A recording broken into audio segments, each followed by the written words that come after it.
Good day guys! For today's video, samahan nyo naman kaming ikutin at makita ang kagandahan ng Doot Beach ng Siargao o ang tinatawag nilang Secret Beach. Nung una, akala namin ito na yung tinatawag nilang Secret Beach. Hindi na rin naman masama dahil maganda na rin naman ang tanawin sa lugar na to.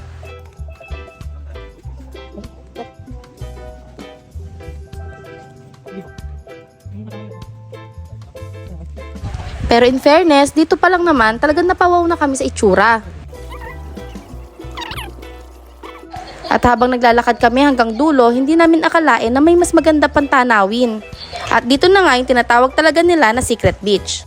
Sobrang peaceful yung place, nakaka-relax at hindi pa siya crowded dahil konti pa lang ang nakakaalam sa lugar na to.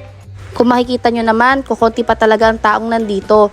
Sobrang nakaka-relax, makakapag-isip-isip ka at makakapag-muni-muni kapag may problema. Or kahit wala kang problema, ang sarap lang sa feeling na nandito ka. Malakas nga din pala signal dito kaya pwede kang mag-work. Marami rin palang activities na pwede kang gawin habang nandito. Kapag nagpunta kayo dito sa Siargao, you should visit this place. Wasteable siya, ilalagay nyo lang ang Doot Beach at dadalhin na kayo sa lugar na to. Nabanggit ko naman sa inyo sa mga nakaraan kong vlog na mag-rent lang kayo ng motor o yung tinatawag nilang tok-tok para ikutin ng Siargao. As in, worth it at makakamura kayo. At eto na nga yung isa sa mga sinasabi ko sa inyo na pwedeng gawin habang nandito kayo. Isa na dito yung mangrove tour, na kung saan iikot kayo ng mga tourist guide para ipakita ang ganda ng Secret Beach na ito.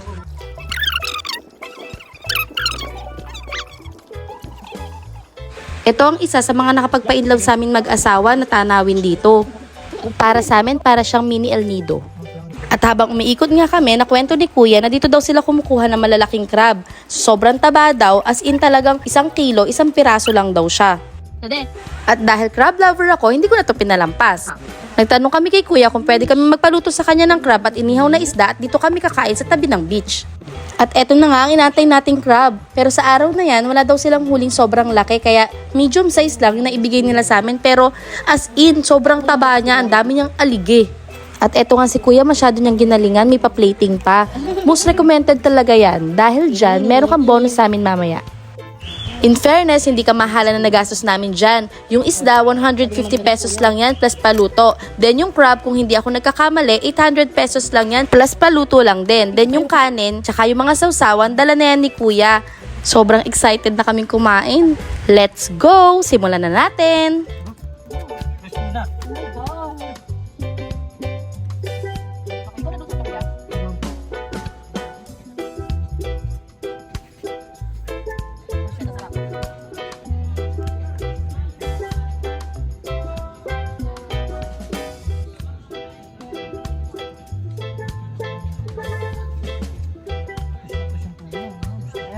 Meron mo tayo pang gano'n, Kuya?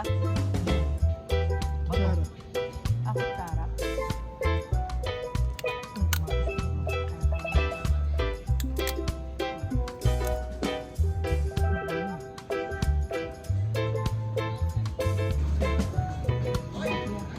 Good food, good ambience, good view. Good life.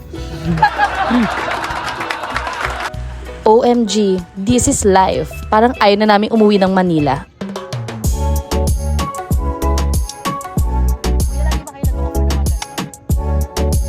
Ayan na lang muna for now. Thank you for watching. Bye!